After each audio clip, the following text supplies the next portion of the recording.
All right, well, why don't we get started? We have a great lineup this evening, and we want to dive right in. My name is Kristen Reynolds, and I am a lecturer in the Food Studies and Environmental Studies programs at the New School. And I'm also coordinating special programs this semester, including tonight's event. So I'd like to begin by thanking everyone that helped put this event together. And those are Christina Puzzolo, who is in the Schools of Public Engagement, Shaked Landor, also in the School of Public Engagement, Mike Harrington, who's the Assistant Director of the Tishman Environment and Design Center, our co-sponsor this evening, and his colleague Mariana Sanson, and Dr. B. Banu, who is the chair of the Food Studies program. I want to say a couple of things about the Food Studies program before we dive in. At the New School, it's an undergraduate program. Students can take a BA or BS option, and they concentrate in one of three areas: culture, media, and communication, health and environment, and policy and politics. The program also accepts credits from certain culinary institutions, and some of the classes are available through our open campus program, open to the public. And we have a number of events throughout the year, like this one today. I'll say some more about our upcoming events shortly, but to note that our special programs are posted at events.newschool.edu, and you can see there the wealth of different events that are hosted at the New School, if online. And if you are interested in learning more about food studies events and programs, you can email foodstudies@newschool.edu. So those who have registered, which is everyone here, have seen that this event is the second event in our series this spring on food and power. So I would like to say a few words about the series, if you will permit me to read from my text here.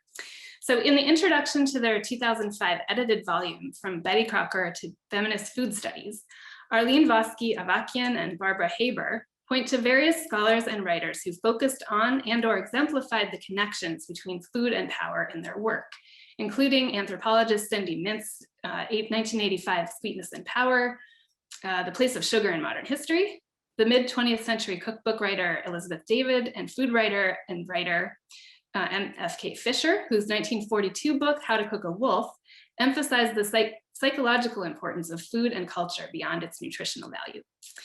These authors were writing and engaging with food in its broader meaning prior to the creation of food studies programs, which began themselves in the mid to late 1990s, notably through the gastronomy master's program at Boston University and the first interdisciplinary food studies program at NYU.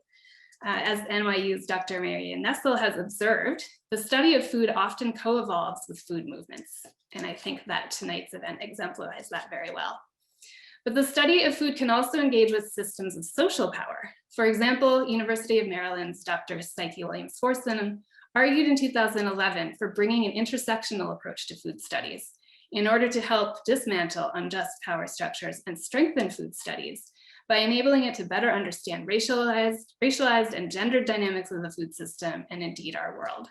More recently, and I'm saying this at all the events, but I'm talking about tonight's book, in fact, food scholars, Drs. Hannah Garth at Princeton University and Ashanté Reese at the University of Texas, Austin, argue in their introduction, about which you are about to hear much more, to Black Food Matters, that, quote, food and fugitive practices that Black people employ around food comprise a lens through which we can explore anti-Blackness and Black life, end quote. So we can also add to this the examination of power structures related to food and the food system through lenses including geography, political economy, history, scholar activism, studies of the politics of knowledge, and policymaking from city to regional to global scales. And so this event series on food and power that we are hosting in the Food Studies program this spring engages with these and additional vantage points to consider food and its multiple imbrications with power in the interdisciplinary study of food.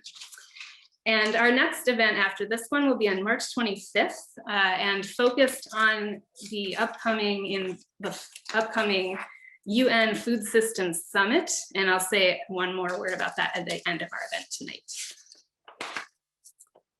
So I have one housekeeping slide and some additional notes. The rhythm of the event will begin with an introduction and overview of the book by Dr. Garth, and she'll also be speaking with us a bit about mutual aid work that Dr. Reese is engaged with, which is a reason that Dr. Ashanté Reese, will not be joining us this evening.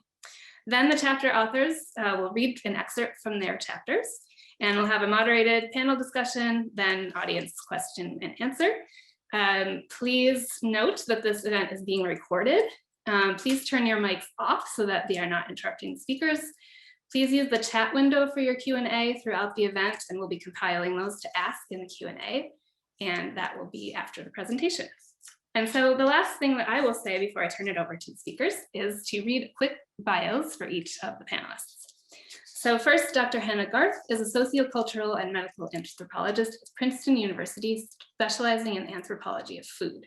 Her work addresses issues of inequality and structural violence with regional interests in Latin America, the Caribbean, and the United States. She's the author of Food in Cuba, The Pursuit of a Decent Meal, and of course, co-editor of Black Food Matters, Racial Justice, and Food Justice. Next, Dr. Analena Hope is a scholar, activist, educator, and mother committed to organizing low-income communities of color around food justice and environmental justice. Dr. Hope is an assistant professor of ethnic and women's studies at California State Polytechnic University, Pomona, and she is an active member of several social justice organizations in LA County and San Francisco Bay Area. Her research investigates and complicates the notions of food security and food sovereignty, and situates food as central to freedom struggles and contemporary liberation movements. Next is Dr. Kimberly Kasper, who was an assistant professor in the Department of Anthropology and Sociology at Rhodes College, with a specialization in anthropological archaeology. Her research and teaching focus on the ecological and cultural legacy of food, and she has published articles in many journals, including Archaeologies and Advances in Archaeological Practices, and has a forthcoming book, Materiality of Gendered Practices, The Archaeological Perspectives Across Historical Landscapes. Next, Dr. Andrew Newman is Associate Professor of Anthropology at Wayne State University. He's the co-author of Landscape of Discontent, Urban Sustainability in Immigrant Paris, and a co-editor of A People's Atlas of Detroit. He conducts ethnographic and historical research related to environmentalism and social movements in cities. And in collaboration with our next speaker, Dr. Yuson Jung, he has been conducting research about the politics of race, food procurement, grocery stores, and food justice activism in Detroit since the early 2010s. And last but not least, Dr. Yuson Jung is an associate professor of anthropology at Wayne State University as well in Detroit. Her research focuses on consumption, food politics, globalization, and post-socialism. She's the author of Balkan Blues, Consumer Politics After State Socialism, and the co-editor of Ethical Eating in the Post-Socialist and Socialist World.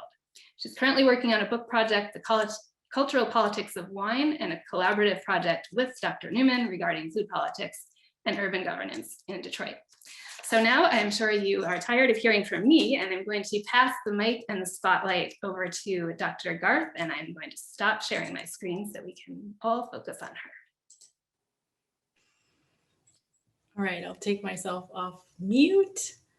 Thank you so much for that wonderful introduction, Kristen. Thank you also for inviting us, and to everyone else at the New School who has helped with organizing the event today, as well as my fellow panelists and all the contributors to the volume.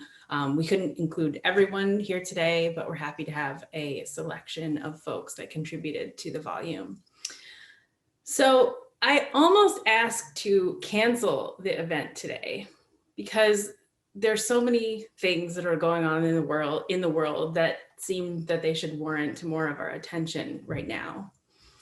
Over the weekend, my co-editor and co-conspirator, Ashanté Reese, wrote to me telling me that she would not be able to participate today. And the reasons why she would not be able to participate were not easy to quickly state. There's a crisis. In another talk recently, a host had asked me to talk about the crisis, and I literally had no idea what he could be referring to because there are so many crises happening simultaneously at this time. I told him I would be happy to speak about the crisis, but that he needed to let me know which one. For Ashanté and for millions of Texans and Southerners, this week was the so-called perfect storm of climate change, failing infrastructure, and political abandonment. They went through 44 hours of freezing in a place that should not freeze. There were 69 deaths, or at least that's the amount of deaths that the media has reported to us, but certainly there are more. There was $18 billion in damage. Again, that's just a number that the media has reported to us, but we know that there's more monetary damage and there's more damage than monetary damage. Surely more things will come from the winter storm that has ravaged the southern United States last week. And even though every news outlet and meteorologist was reporting on the storm for at least a week in advance, they didn't prepare the Texas state power grid for such weather, or rather they thought about it and they decided not to prepare because it would be too costly and it would cut into shareholder profits.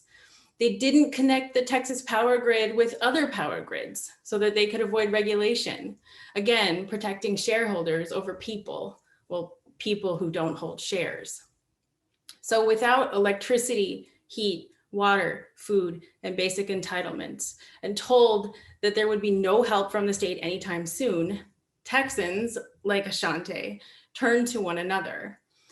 I believe that the work that Ashanté was doing started with something as simple as a colleague bringing her dinner when she could not cook for herself. And it turned into a collaboration between friends and colleagues to provide literally life-saving meals, groceries, water, medication, and transportation, connecting hundreds of people across the state of Texas. Their collective, and I'll make shout outs to Ashley Farmer, Bedur Alagra, Aaron Sandell, and Kristen Smith, and many others from the University of Texas, brought together a group of 37 volunteers who collected over $33,000. And 597 in-kind donations to serve over 200 families and 5 mutual aid networks across the state of Texas. So this form of mutual aid that has encompassed all of Ashanté and her team's time and energy for the past week is the only thing that got many people through the crisis. The state was not there. For many people, this was the first time they would experience abandonment from the state, the first time that they would come to see that the state does not always support people and that networks of friends, family, and other institutions need to rely on each other for survival in these times of crisis. This inability to rely on the state for care and basic entitlements is one of the ongoing themes of our volume, Black Food Matters, Racial Justice in the Wake of Food Justice. In it, we document the many ways that the nation state in which we live does not provide for or protect Black people, and more often than not, causes direct and indirect harm. From systematically withholding financial support for Black farmers, to histories of redlining and racist lending practices for Black homeowners and businesses, the categorizing of Black neighborhoods as violent and deserts devoid of food worth eating. Various state and institutional actors have contributed to the food inequities that these chapters grapple with. We draw on and build upon scholars like Psyche Williams-Forson, who Kristen mentioned in the introduction, who rewrites the history of Black people and chicken. So she takes a stereotype, but she reveals how Black people build houses out of chicken legs, in her words, through the practice of cooking meals and selling them to passengers on trains. Using a strong skill set to fulfill a need, Black women sold chicken, hot biscuits, coffee, and other foods to hungry passengers. And Williams-Forson and some of the authors in this volume show how Black people have shaped vital aspects of our lives with food. Chicken here served as a tool of self-expression, self-actualization, resistance, even accommodation and power. So this is a Black feminist story of community building, cultural work, and personal identity. We theorize how Black food culture, whether at the level of cultivation or consumption, reflects refusals, fugitive food practices, and the desire for Black self-determination, the ability to imagine, define, determine, and create sustainable worlds free of anti-Blackness and its accompanying oppressions. This past year of our lives has been all about the crisis of the COVID-19 pandemic, the crisis of our ever so precarious healthcare systems, which leave Black and brown people to die at disproportionately high rates. The crisis, which unfolded into the uprisings of 2020 in response to the ongoing crisis of state-sanctioned police murder of Black people and the ongoing crisis of anti-Blackness that has always already been woven into the foundations of everything it is to be American. The foundation of anti-Blackness is one of the things that my own research on food justice in Los Angeles has illuminated to me. Since 2009, I've been tracking and working with a growing number of organizations that are trying to increase access to healthy food in predominantly Black South LA. They also have sister projects in predominantly Latino East LA. Even though those demographics have shifted, I still use those because that's the spatial imaginary that still holds in people's minds. So studies that were conducted in the 1990s and 2000s demonstrated that South LA residents lacked access to high quality, affordable, fresh fruits and vegetables, and that there was a high concentration of liquor stores, corner stores, and fast food. And in the early 2000s, volunteers and nonprofit organizations began coming together to fight this problem. In 2009, when I started doing this research, I was taken aback by how many people that were involved in this work identified as white and lived in predominantly white upper middle class areas of the city, traveling into South LA to intervene. I'm currently writing a new book on this work, and part of what I've analyzed is in my chapter in the volume.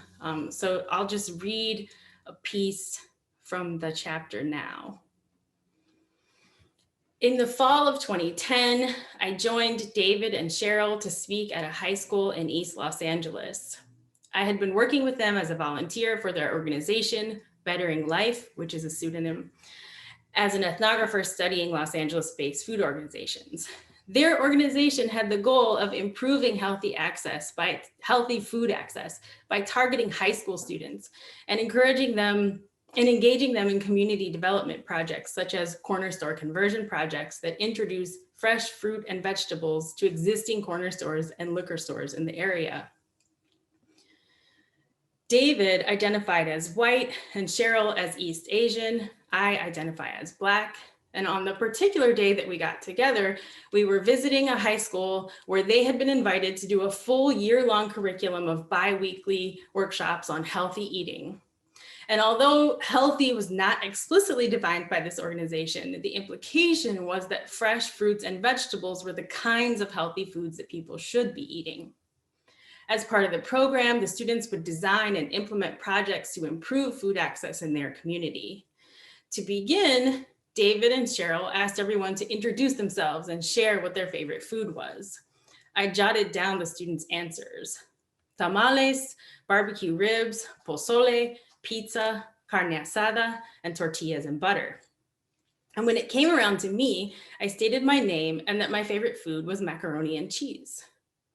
Cheryl introduced herself after me and spoke at length about her love of Brussels sprouts, which I also love to eat when they're well prepared.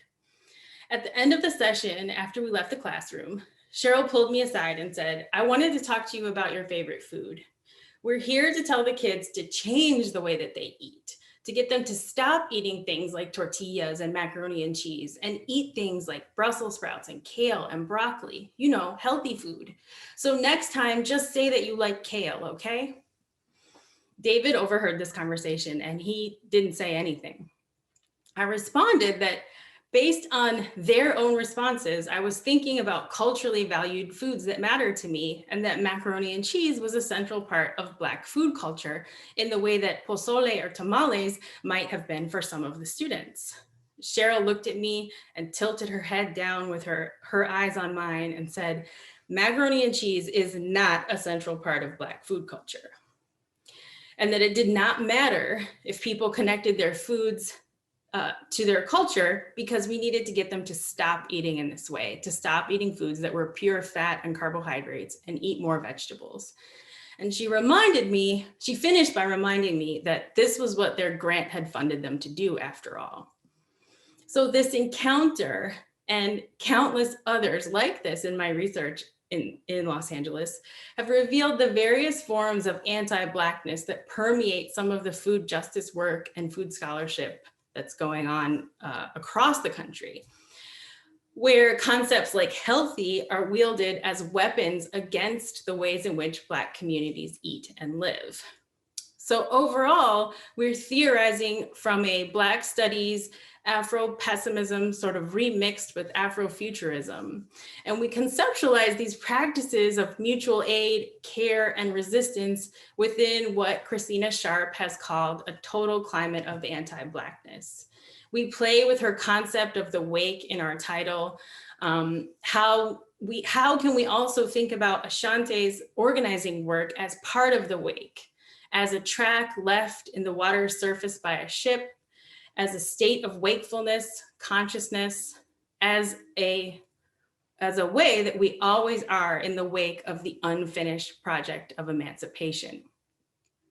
So I'll leave it there, introducing some of the frameworks that we're jumping off of in the volume. And now hopefully we can hear from some of the authors. Thank you so much for that very wonderful introduction. I think we were going to move next to Analena, if you would. I have to find you to pin you. Here you are. Here I am. Hi, thank you for having me. Thank you everyone for joining us. Thank you, Hannah, for that brilliant summation of this book and what it is that we are attempting to do with this project. My chapter in this book is titled Nurturing the Revolution, and it suggests that food was a revolutionary tool for the Black Panther Party, and their social service programs were in part a template for today's food justice movement. I also live, work, and study in South Los Angeles. So Hannah and I have done some work together organizing around food justice in this region. So I'll go ahead and read a brief excerpt from the end of my chapter.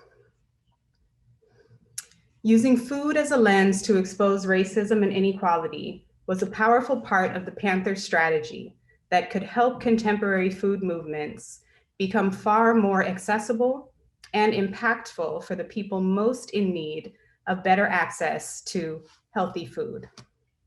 However, it's become clear that a solely access-based approach is not enough to achieve real justice in the food system.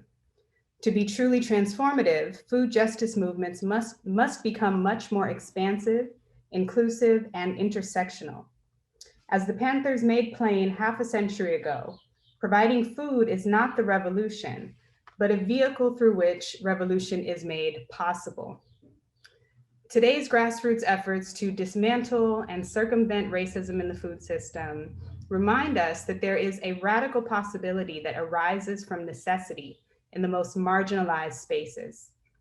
As increasing numbers of Americans, Black and otherwise, find themselves lacking healthcare, education, and access to food, the Panthers' survival programs remain as relevant as ever. The Black Panthers implemented immediate and tangible solutions to social ills with a swiftness and intention that both shamed the state and held it accountable for its failures. Perhaps more profoundly, they envisioned long-term social change with Black and other oppressed communities at the forefront. The survival programs were a true model of how to care for the people and live rather than die for the cause, because martyrs do not get to see the revolution. Food is a powerful medium to shape the world that we want in place of the one we are critiquing. If we can excavate the radical principles of the Black Panther Party's survival programs and center them in our own contemporary efforts to create a more just and equitable food system for the people most in need, we may indeed see the revolution. So I'll stop there for now in the interest of time, and I'm sure we'll be able to talk a little bit more in detail about what I was talking about there.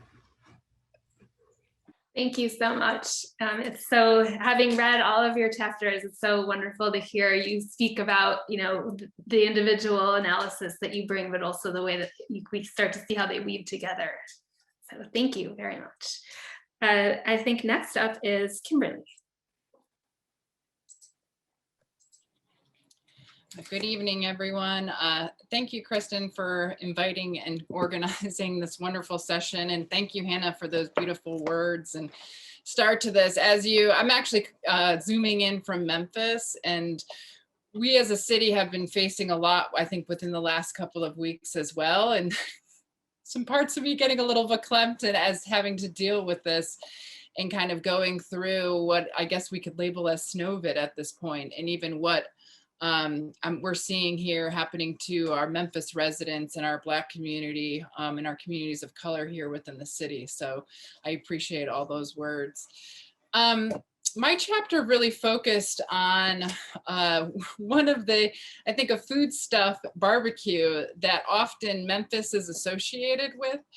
And what we have attempted to do really in our 10-year project that we've been ongoing, looking at really how the origins of the food system tied to ag in our region of Western Tennessee and also associated with Memphis, and how that food system really created our present day landscape.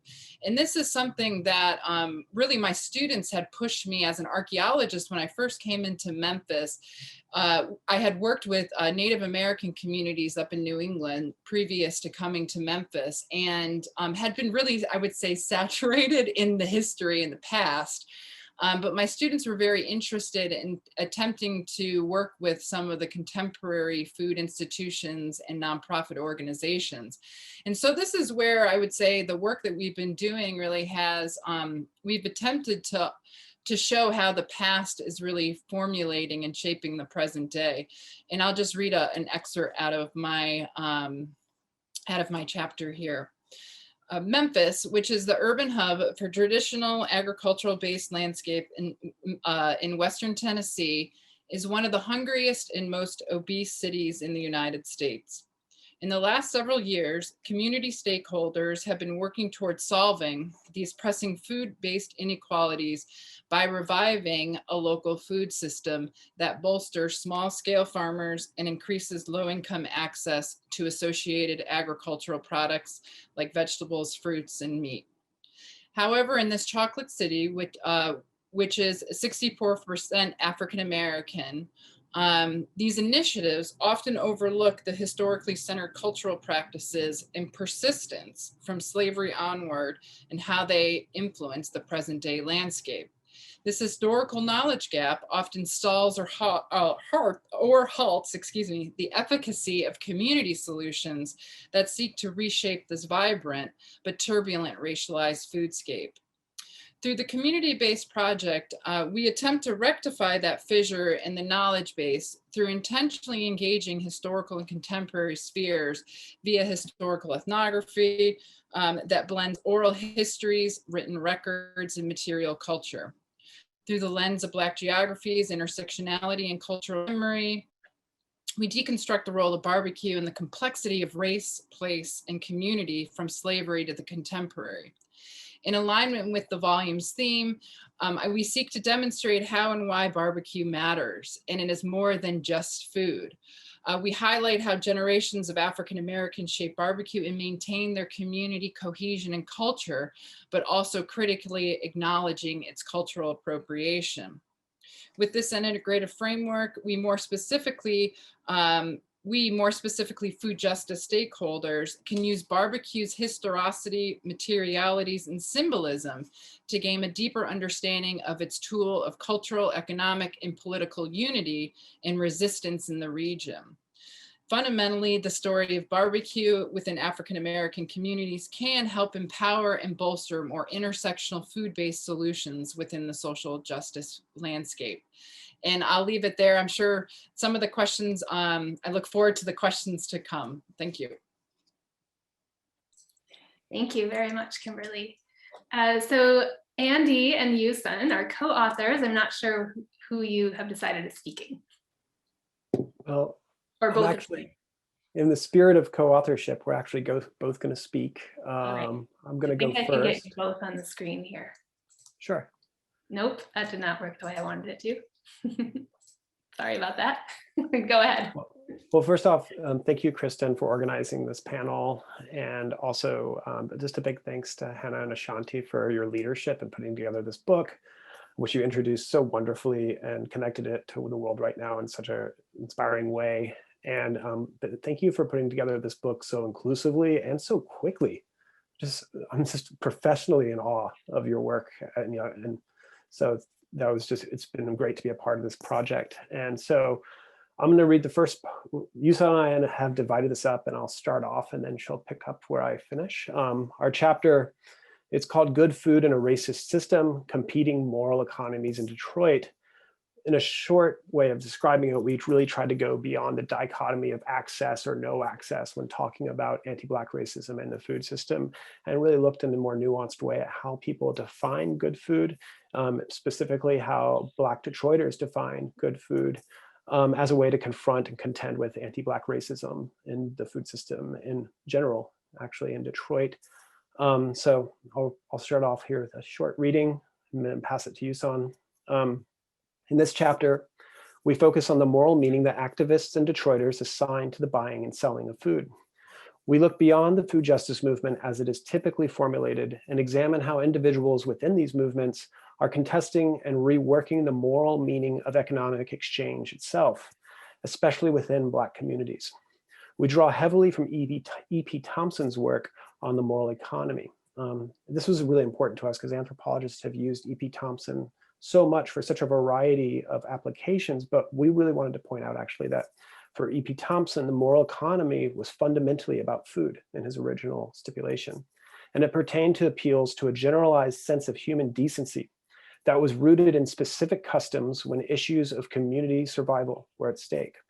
The key ideas here are his focus on community survival and the shared sense of human decency, rather than the moral or ethical dimensions of individual choices. This is an important focus to remember because much of the debate on food access, especially in urban areas, reveals the tension between individual agency and structural racism in proposing an alternative. The moral economy framework works particularly well in this context for two reasons. First, it exposes the inherent racism in the supposedly neutral economy. Second, in proposing an alternative to the existing system, the moral economy framework places the ties to a community and a shared sense of human decency in place of the purely market-based rationalities that are commonly evoked. Okay, Yuson, it's all yours. Hey, I'm taking over. In our focus on the moral meanings of good food, we have found that the analysis of everyday shoppers is no less political, and they frequently offer a more nuanced picture of how racism in the food system is understood and experienced, as well as the multiple ways that the politics of racial inequality and Black food matters across the domains of community, city, self-body, and grocery stores. Detroit is a prime example of a setting where food justice activists and scholars have drawn vivid connections between structural racism, social inequality, and unequal access. The impact that the city's history of radical Black politics has had on food provisioning offers an opportunity to engage with E.P. Thompson's original concept of moral economy. For Thompson, as well as our interlocutors in Detroit, simply trying to obtain food can lead one to demystify the supposedly natural and self-evident rationality underlying the operation of market capitalism. However, in their own ways, many Detroiters take this analysis farther than Thompson. The invisible hand is a ruse, not merely for economic exploitation, but of racial capitalism. In other words, food procurement becomes a site where everyday people analyze and navigate the racial logic of markets in order to survive and thrive.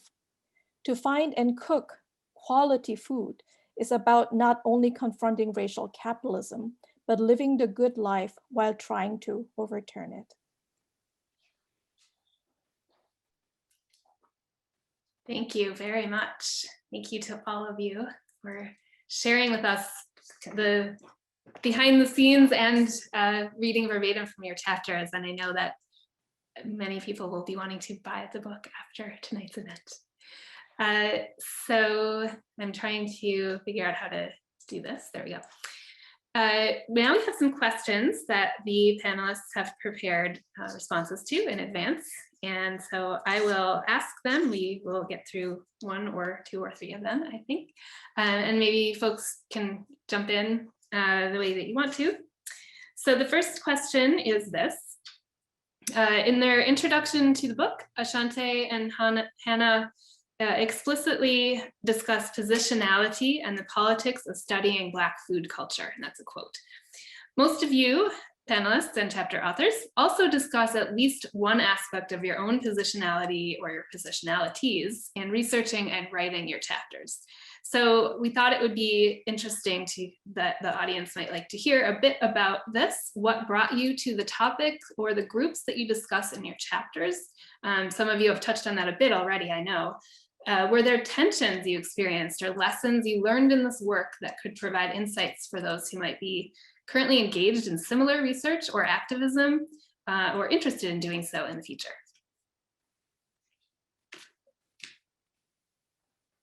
I'll just let you jump in unless you want me to call on you. I can start. So thank you for this question. I think it's a privilege to be able to do work from what I consider this like insider or pseudo insider perspective within the community. So for me, I came to this work because I grew up in Black and brown neighborhoods with scarce resources, but rich histories of activism.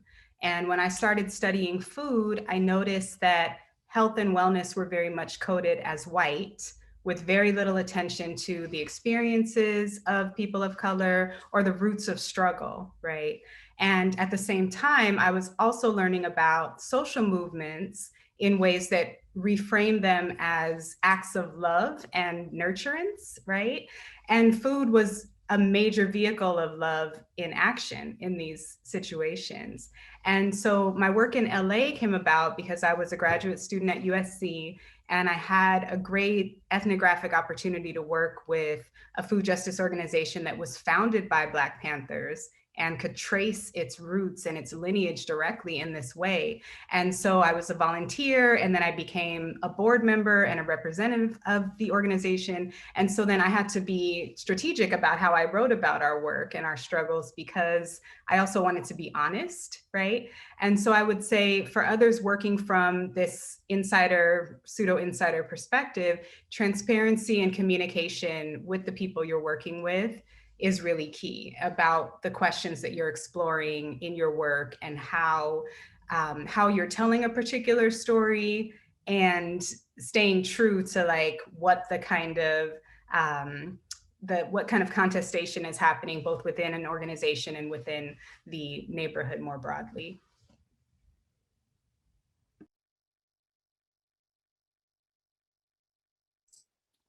Thank you.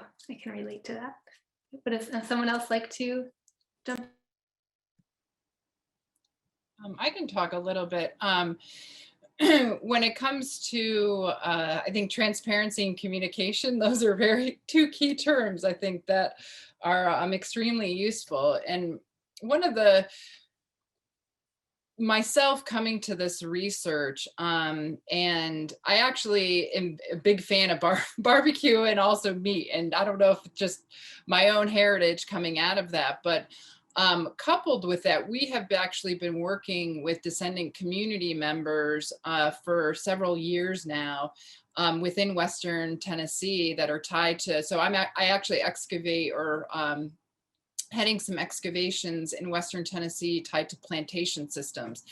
And one of our community members and our descendant community member actually had, his father had taught him basically whole hog and these other methods. And as the conversation really started about barbecue and its central role, I think particularly tied to our archaeological sites in which we were working at. Although Memphis is known for, I mean, we have Memphis in May and our barbecue fest, but really my interest in it, or just I would say our community interest in understanding really the role of barbecue, and what was, I think, also kind of a surprising phenomenon in the sense of, as I started to dive a little bit more into barbecue as a topic and talking to even some of my just fellow Memphians, that they didn't recognize that the role of slavery and even how African Americans had really bolstered the cuisine itself from the time of slavery into the 1900s. And so as we wanted to develop this work, and I was talking to actually the restaurants and engaging with, excuse me, some of the Black pit masters, but to really highlight in attempts to actually create more awareness around African Americans and their role with barbecue culture, particularly in our region. And so this was something I will say in terms of the research itself. Although I had my interest in meat and wanting to learn more about barbecue and its origins, it really, I think, developed out of our descendant communities' wants and desire to actually learn, or to also promote awareness about our regional, or the regional associations as well.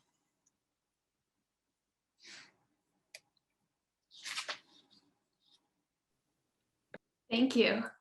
Would someone else like to speak? I guess I can jump in and say that I think when we were relatively explicit about wanting people to think about their positionality and think about why they were coming to this work and include it in their chapters as much as possible. And part of that is because Ashanté and I are both really attuned to, you know, the history of white supremacy, otherizing, exoticizing of people of color in the field of anthropology, where we were both trained. And we don't always see it coming through in food studies. And so that's a sort of a more general critique of food studies, that we thought having people be more explicit about their positionality might help to sort of open up that issue in food studies. And for me specifically, like my own positionality is sort of complicated. Unlike Analena, I don't live in South LA. I live in a predominantly white neighborhood. And just like the food justice workers and volunteers that I had been studying, I was going into South LA to do volunteer work with food justice organizations for fun at first. And then it turned into a research project that was always entangled with race and positionality, because I found that the volunteers that I was talking to and working with would otherize the community to me, even though I identify as Black. And so they would sort of be demoralizing, otherizing, and really disparaging members of the community where they were volunteering. So I was in this position where I was hearing that and just sort of becoming fascinated with the racial politics of doing this food justice work.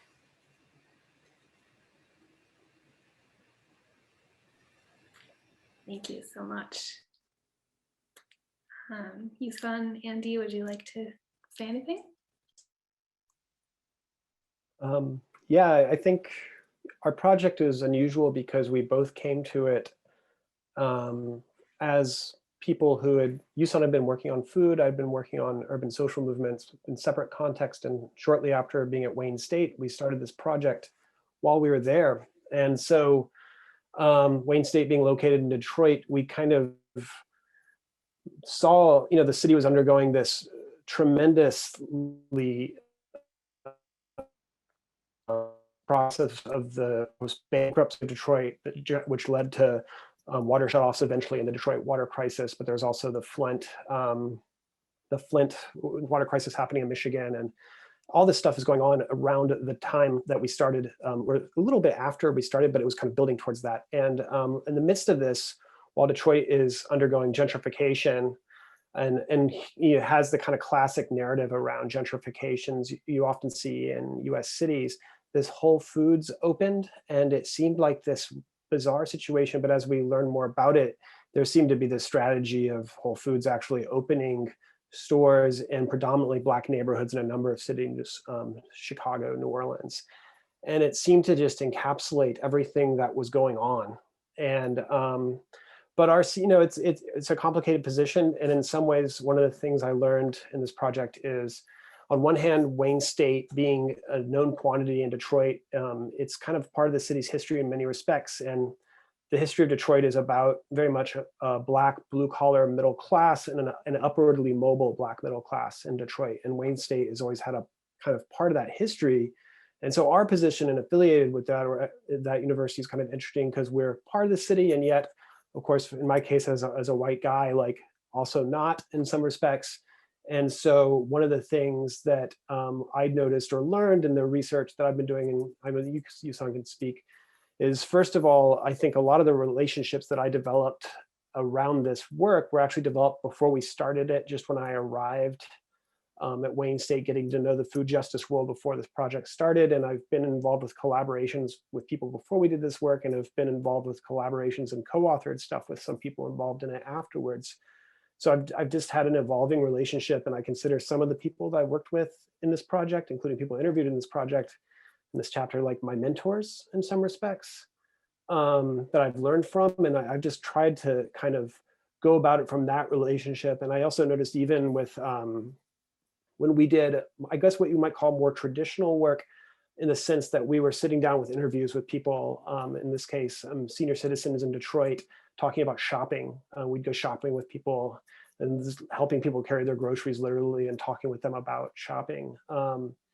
That first people wanted to tell us what I think they believed professors wanted to tell us in our position, which was a script almost about, this is the bad stuff that happens in a grocery store here, or these are examples of how I almost see like kind of racism happening in the meat section, like what shopping looks like. But then what we kind of wanted to also talk about was just what people loved about cooking and how that was really a part of their lives as well. And so I think a lot of it was learning not just about our positions, but the scripted expectations of interactions that go with that, and then learning to kind of build relationships outward from that, but be aware of these expectations that come with our positions. But it was a complicated project because it wasn't the standard anthropological project where we came in from a long distance, but yet we weren't examples. This wasn't, of course, a community in my case that I grew up in, or in Yuson's case. But Yuson, I don't know if you have more to add to that, but yeah, I mean, the only thing I have I can add is I have a very unusual and I think complicated positionality, and that is I'm from South Korea. I'm a recent immigrant, but I work in post-socialist Bulgaria.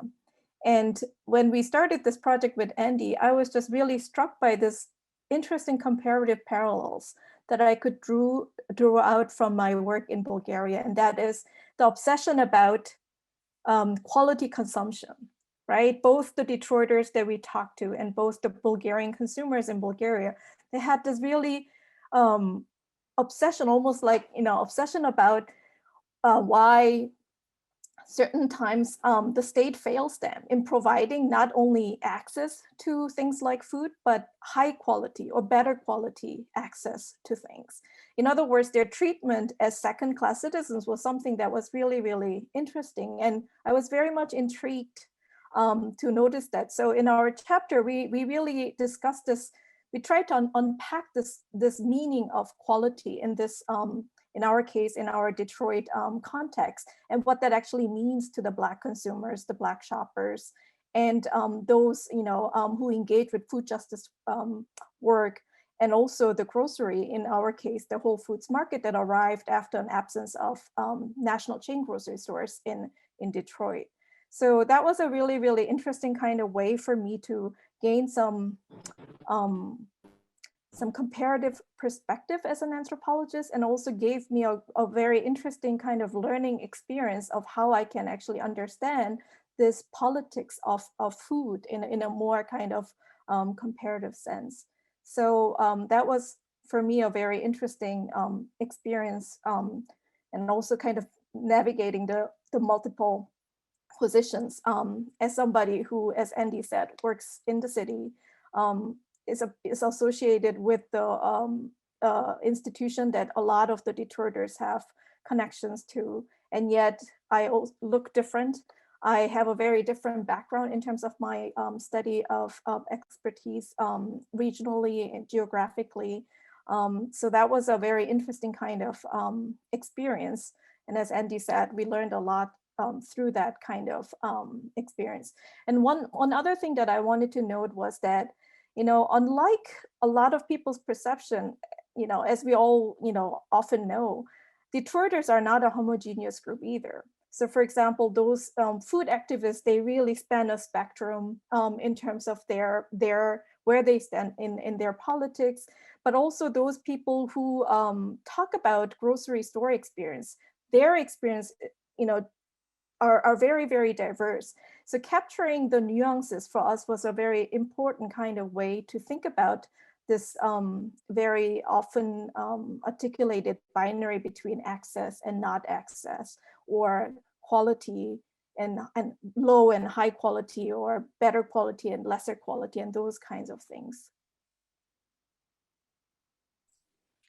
Thank you very much. So interesting to hear more about what's behind the story. Again, having read through all of your work in this book anyway. There's a second question that you thought about. This is the question. So themes of, and this actually builds upon much of what you've all just discussed as well. So themes of recognizing and countering anti-Blackness, white supremacy, colonialism, excuse me, essentialism, and appropriation with respect to what Hannah and Ashanté refer to as Black food culture, and we can add at a much broader level. These themes are woven throughout the book, and each of your chapters address several or one or several of them. And you also offer more affirmative and affirming perspectives. So could you speak to how one or more of these points that I just mentioned appear in your analysis, and what you hope that readers gain from that perspective?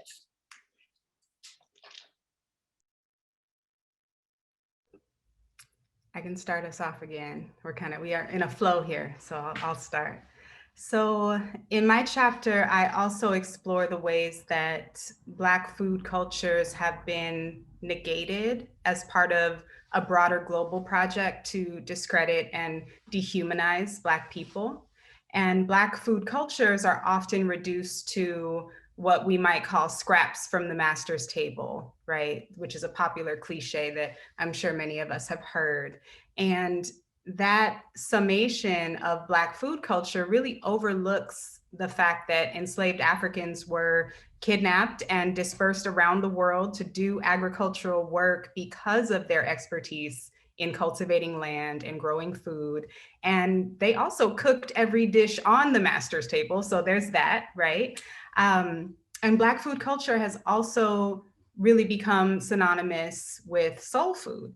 And I love soul food in all its forms, mac and cheese, as Hannah brought up, right? All the various dishes, barbecue.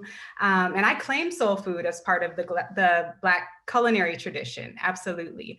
But I try to explore the ways that, correlating Black food cultures primarily and solely with soul food is reductive, because Black culinary traditions are actually much more versatile and expansive than the salty, greasy, sugary, delicious dishes that have come to characterize soul food. And soul food itself is more expansive than its commodified, stereotypical image, right? Black people have been keeping gardens and eating plant-based meals before that was popular. But that gets overlooked in conversations about Black food culture. And as a result, our kind of collective experiences with food-related illness and premature death get blamed on a deficient and unhealthy food culture, rather than framed as symptoms of an unevenly built food environment and a structurally racist food system. So my chapter is attempting to reclaim and redefine Black food cultures and uncover the ways that migration and poverty and racism and capitalism are the real culprits at the root of poor health outcomes in Black communities. And that a lot of the social service work, mutual aid work, grassroots organizing with food at the center that's happening from the very communities who are experiencing all of these interconnected phenomena is coming from this place of survival in the face of this kind of deliberate neglect and deliberate abandonment in our communities.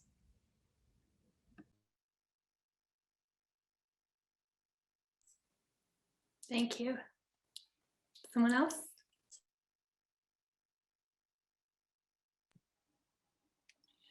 I would say, appropriation is a term that often, when I think about what's happening in Memphis, or even just barbecue in general, across the United States, and where the culture of barbecue has been unfortunately been appropriated, and I label them as backyard bros, or even the Food Network may label them as that as well.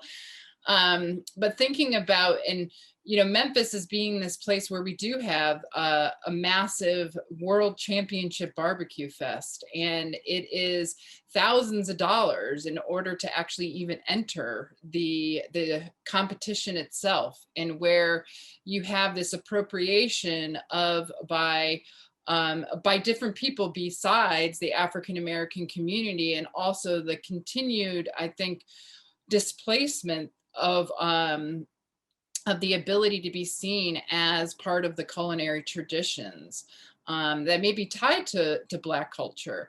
And I think that's, it's really important, I think, to recognize when we're appropriating and what that appropriation looks like. I try to tell my students, like, always have your eyes wide open about this, even like what you're consuming and why you're consuming it. But I think that particularly in Memphis, in the broader southern region, I mean, barbecue just isn't like, I obviously we have Texan barbecue, and we have these regional barbecues that have popped up, but it also, and it's fun to eat, and it's a lot of people enjoy engaging in it as a foodstuff. But I think we also need to recognize how we're consuming and what we're consuming, and what is the role of appropriation and even white supremacy in our consumption patterns as well. Thank you. It's so important. Someone else? Andy, do you want me to go? So I don't, similar to what Analena was describing, in our research in Detroit, what was really striking about Black food culture is that, unlike the perception people might have about what defines Black food culture, there were a lot of interlocutors that we talked to that also mentioned that, it is not a definitive thing. So for example, a lot of the examples that was brought up to us was something about, the greens that a lot of people associate with typical Black food, and how you cook the greens, right? So there's a lot of criticism about cooking it until it becomes mush, and therefore it's all deprived of this healthy nutrients, and so on and so forth.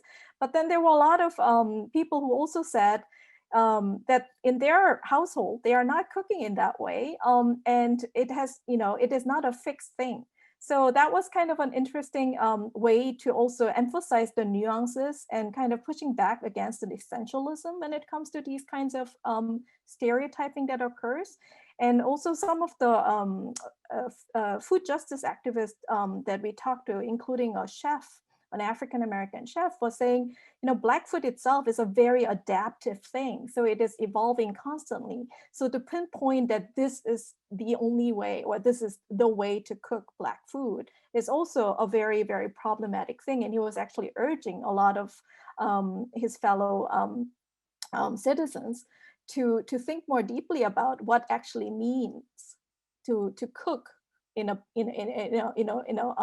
heritage way. So that was something that struck with me in particular as we were doing the research. And I just have to emphasize, we tend to kind of put it together as a very essentialized kind of way, but there's a lot more nuance, and we were hoping that we could actually emphasize that and highlight that that aspect a little bit in our own work as well. Yeah, just to add, I mean, I agree for sure. After all, we wrote the thing together, so yeah, I guess I definitely agree for sure. But I just add that to me, hearing you say that, it was, we saw people have so many different perspectives, and there's people who almost position themselves politically even in opposition to a sort of a centralized tradition of Black food culture, like as a political identity, but still there's a conversation around Black food culture at the center of the discussion, which is really interesting. So it becomes, to me, it was a lot about the conversation around Black food culture and all the different ways that could go politically, but it went a lot of different ways. And so it was really dynamic in that regard. So my chapter is really about people's complete lack of awareness or knowledge of any kind of Black food culture. And instead thinking of, first of all, not really even knowing what Black people eat at all, but just making assumptions about what people are eating in these areas. And then immediately jumping to the assumption that everything that's being eaten is bad, unhealthy, bad, and the cause of problems. And so the various groups that I work with jump from this assumption and then focus on ways to change it and ways to get people to eat this other entity that's also imagined, this healthy food thing that people constantly talk about but don't define. So I actually analyze it through a lens of how people think about justice, and show that different people use this word justice in all of these different ways in my research, and almost to the point where it lacks meaning. It's devoid of meaning. So, justice can mean anything from a more radical grassroots form of justice, like Angela Davis would define it as something that is located at the roots, literally radical, to justice in terms of like criminal justice and punishment. People just think of it in this really wide variety. But many people's focus is on this sort of imagined way that Black people eat as a bad thing that needs to be eliminated, essentially. And that's what I'm trying to sort of bring out in the way that they talk about things that they may not even themselves notice. Thank you so much. Thank you to everybody. I feel like I wish I could just have a one-on-one conversation with each of you because I have follow-up questions, but that's not my role tonight. And one thing I was been listening to all of you, just thinking about this aspect of like non-fixed, whether it's about perception, whether it's about of food and food culture and people's relationship with it, about food culture itself and what foods are or are not labeled as cultural foods or good cultural foods, etc. And then even, the trajectory of like time and space and how we think about that, and is that fixed in these stories and narratives about food. So thank you all so much. I have another question, but I want to make sure that we get to the audience questions. So I think we'll come to that for a bit now. And Anoshka's been helping me compile some of them. So here is one question. And the person says, I'm not sure if it makes sense, but I'll try. So here's the question. Food seems unique in terms of fulfilling human needs because it's required for bare life, but can also support dignity, cultural identity, and joy. This is for any of the panelists. Is there a spectrum there of food and foodways, I gather, that addresses these topics of dignity and identity and joy?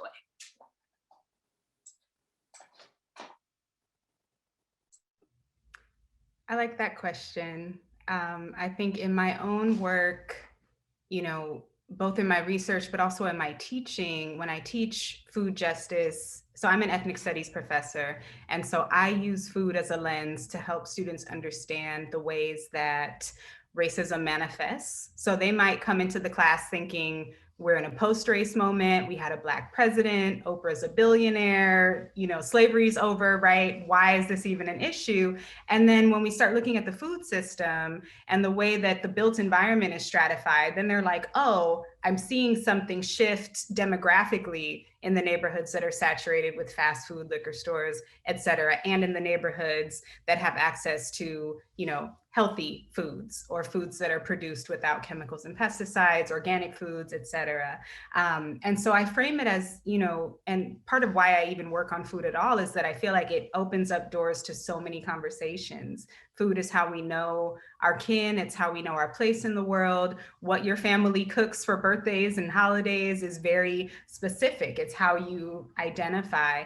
And it also, you know, I mean, this is the thing I think that's lacking from these Zoom meetings is that if we were in person, there would be some food in the back right now, right? Like at least some refreshments that we could gather around and talk around. And so, yes, absolutely. I think that the ways that, you know, food can run this gamut of like a basic human need to a commodity that's only available for purchase, to a tool of oppression and liberation, right? There's a huge spectrum that, you know, in my own work, I try to kind of enter at these various points and make connections, but I definitely think there's a wide range of what food can illuminate for us. Yeah, just to add to that, I wonder if food really is the only topic that's this flexible or unique, but it's amazing that, and it was true whether you're teaching or even just in the conversations that informed our project, in a few sentences, you can go from discussing a very serious embodied impact, you know, an embodied aspect of anti-Black racism in the United States that impacts people in a deep, immediate way, in a dire way, from there to a conversation about, or sentence about personal expression and creativity.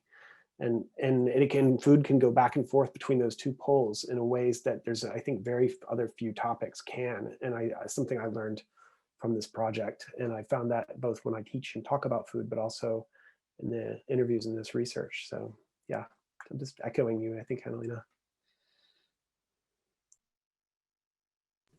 I'll jump in to say something about my other research on food in Cuba, which really directly ties to issues of dignity and decency.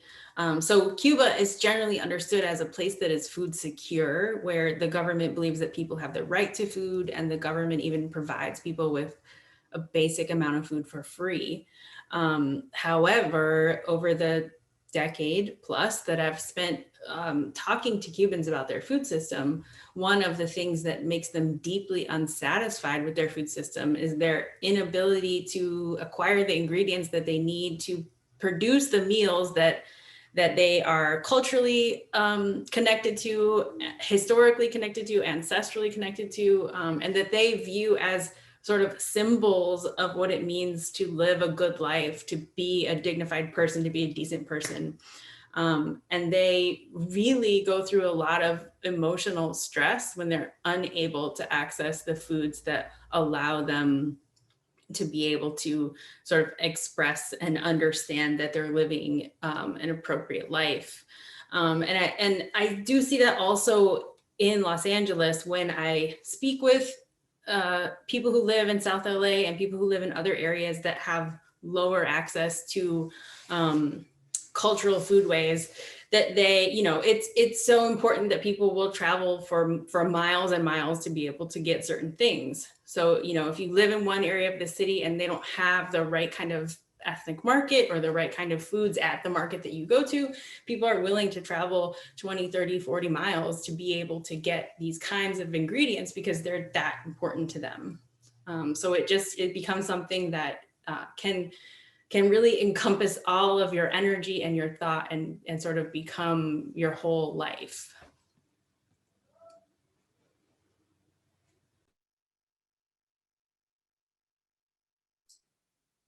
Thank you. Would anybody else like to address that question, or should we move on?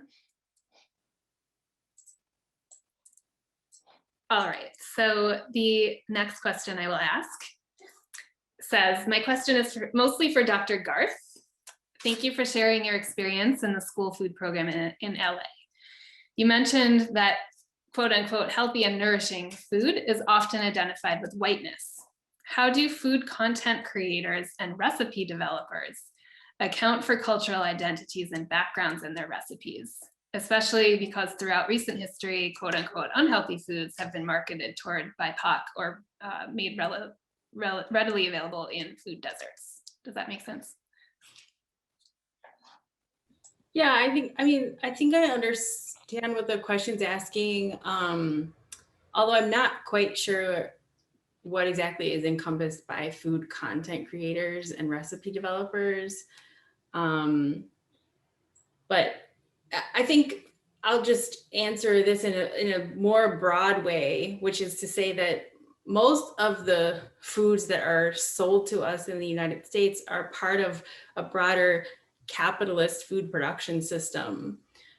So food production and food marketing are tied to the ability of corporations to make profits. And that's really like the bottom line of what goes on in a lot of these processes. So, marketing different, I don't want to vilify all the various entities that market food to people. I do think that there are food corporations that try to market healthy food to people.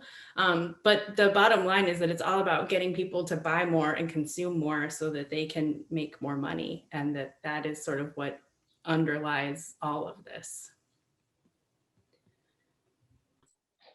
I would just add, and totally agree with that, McDonald's will sell you a salad if that's what you're in the market for, right? But at the end of the day, it's still the same kind of profit-driven entity that's providing, the food service and marketing to people to engage with them.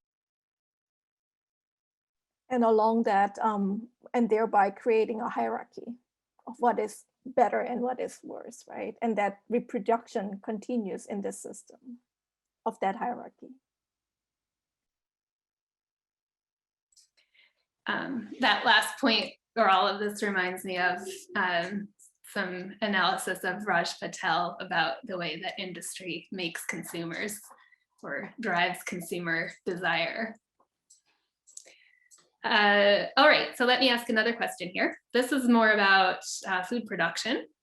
Have any of the panelists ever looked into alternative food, I'm just going to say production methods and their relation to racial justice? And the examples that they give are permaculture, agroforestry, indigenous methods. I can speak a little bit to that. What I've worked with, having worked in New England, and I lived and worked with the Mashantucket Pequot and also Mohegan, in attempting to kind of resurrect traditional ecological practices that were tied to plants in the contemporary, right? What was interesting in the sense that the Mashantucket historically actually were pushed into city areas up until the time that I actually got their federal recognition, and then they kind of came back more to the rural landscape. But when we think about these traditional practices, and I'm going to just slide it back into Memphis here in a second, but when I first came to Memphis, and I was coming from Western Massachusetts, the UMass area, and I had lived a lot of other different places, but this was where, like, I always say you could like throw a coin and you could hit an organic farms at some point in this area. But coming to Memphis, and where it is so commodity driven. So there's about like 1.5 million arable acres of land in 17 counties. Out of that 1.5 million arable acres, we are only growing fresh fruits and vegetables and using non-traditional methods, or like I should say non-commercialized or industrial methods, on 2,000 acres out of that 1.5. And this is where, like, we as a country, as a nation state, have been really pushed into this commercialization and also industrialization, right, of our farmland.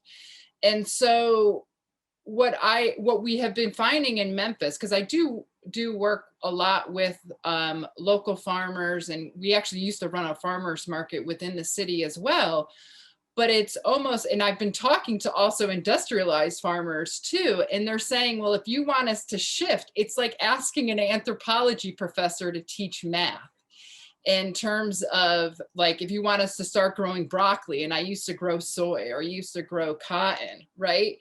And this is where I'm like, what I always ask, or my students are always asking, is like, how do we create change, right? We want to bolster the local food system. And I do see a place for these, like these traditional ecological methods, or even that may have been tied to practices of indigenous African communities, or even previously. But what happens is now we're dealing with, I would say, this monstrosity of the industrialized system. And how do we start to create more spaces where those traditional methods or indigenous methods can actually be easily and are also supported by things like the USDA and by other entities, versus like, because what I see in Memphis is that it's kind of like this cottage industry right now doing and engaging these methods. We'd like to see, I think, a large scale support of that, or some form of grassroots, but also kind of in the hierarchy of supporting of those indigenous and traditional methods as well. I would just add that some of these traditional methods have themselves been appropriated, right? And then kind of redistributed as these new ideas. So permaculture and, you know, aquaponics and things that are thousands and thousands of years old, coming back around as these like new ideas that are being introduced to communities whose, you know, can trace their own lineage in these practices. But I will also add that for my own research in LA, prior to, you know, the last couple of years where we got some rain, we were in the worst drought for them, you know, for like 100 years, right? It was like totally desertification happening here. And so there was a lot of conversation about, well, how can we ask people to grow their own food and plant their own food in a place where water is so scarce and land is so privatized, right? Like access to space in urban neighborhoods is very contested, right? And so, you know, looking into aquaponics at various scales for me was like part of my kind of intervention into like, well, how do we use, you know, closed loop systems to counter the effects of climate change and drought and access to land? And so it's been, you know, really cool to see these small units and larger units popping up in places, you know, like the organizations that I work with. And I've been lucky because a lot of the orgs that have taken that up as a practice are clear that these are indigenous ancestral practices and not something that we just thought of yesterday, right? So, you know, I think there's kind of some contestation around like, well, whose practices are these actually, but how can we like reapply them to a 21st century context in terms of resource allocation?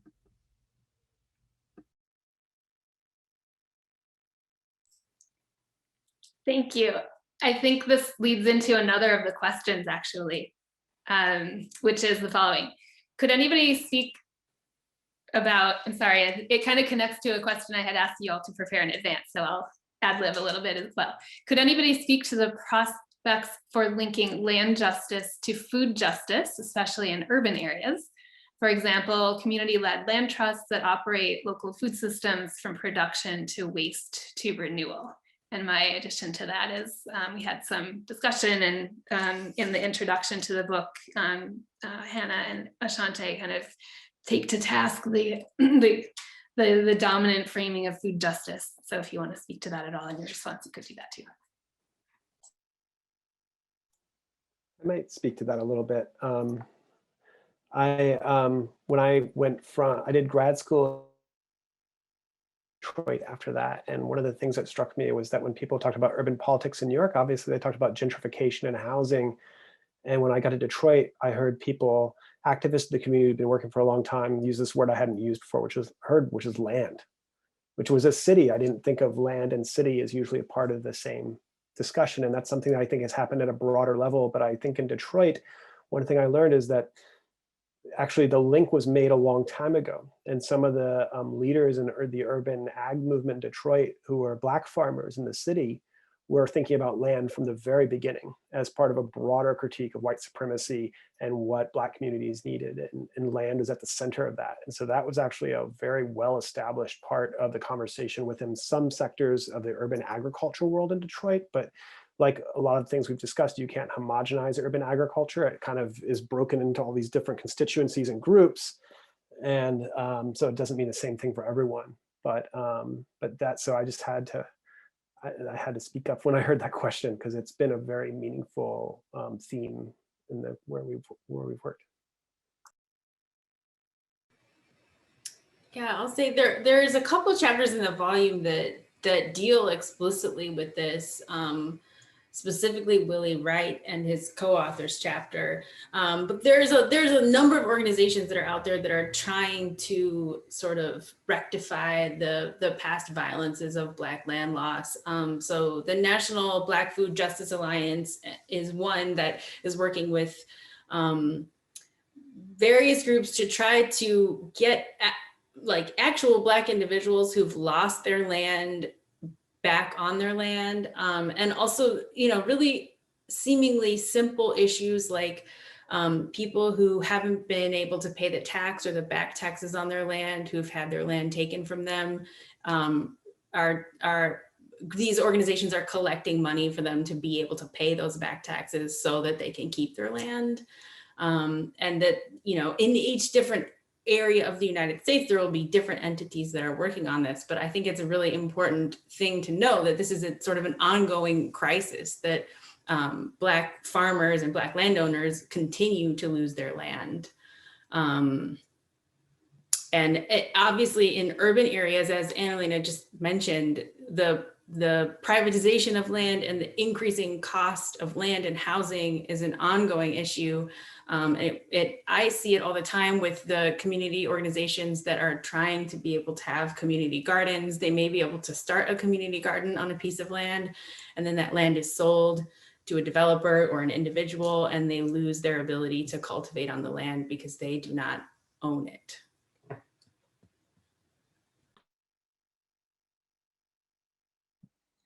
Yeah, and I mean, we see the what's happening in Memphis right now as well. We have it's kind of coming out in the national scale as this Bahia pipeline that's coming across, and it's tied to Valero. That's actually going to go through one of our historically Black communities.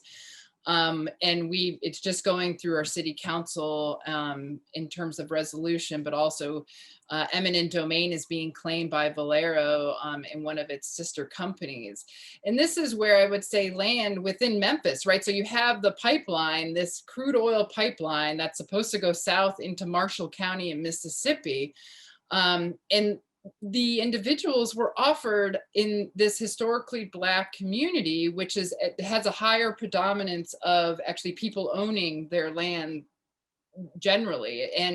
But what happened, one individual was offered $750 for their land. And it's like, and this is where I think that the issues of food, it is part of the picture, but this is really where we have to, I think, address these issues through an intersectional lens, and in looking at how not only our water is going to be potentially affected by this pipeline, but you also have this disproportionate impact on communities of color and losing land, not only in rural landscapes, but also in these urban areas. And I think the question that was asked, you know, within urban areas itself.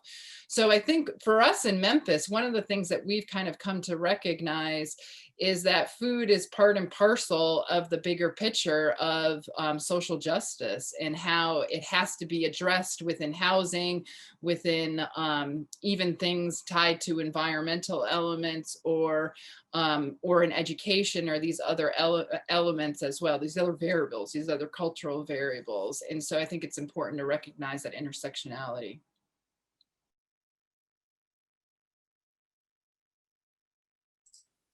Absolutely. Would anybody else like to respond to that question? We're about at the end. Get another comment.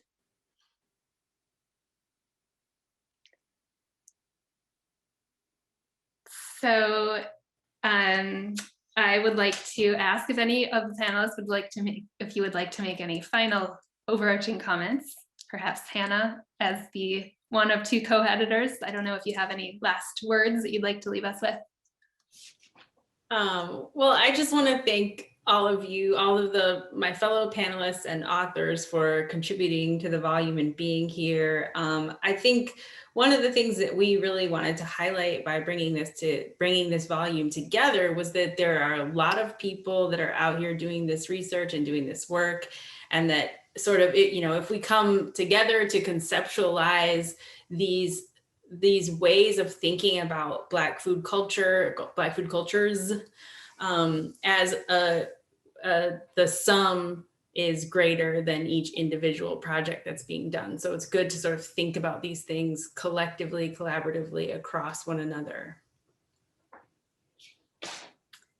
Thank you. And just in my own reading of the book and the chapters, I understand that this was so much of a collaborative effort, which to me also is just inspiring and wonderful to learn about different ways of working within this field and pushing the narrative of what it means to study food from a change-oriented perspective, and to really open up doors. I don't even want to say new, although I was about to, but given our conversation, to open up doors and different angles through which many people can reconsider how they see food and food system and food culture.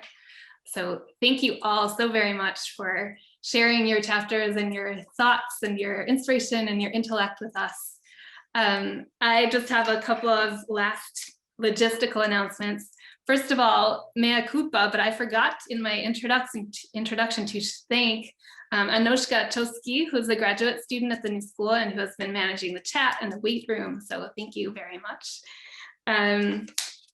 And then the last announcement is that, as mentioned at the beginning, our next Food Studies and Food and Power event will be on March 25th. It is called Facing the 2021 UN Food Systems Summit, and it will present a big picture overview of the first ever United Nations Food Systems Summit, which will be happening in New York City this fall, whether virtually or in person, we shall see. The process, critiques of the summit and its process as well. And so if you're interested in that, we'll be sending out an announcement about it through our list. And I'm just going to stick one more thing here in the chat, which is the website at the New School that lists all of the events. So there you go, if you'd like to look for that event or others. And with that, thank you once again to all of the panelists, and thank you to all of the attendees for coming and for your wonderful, wonderful questions. And I hope that everyone has a great rest of your day or evening, depending on where you're located. Thanks so much.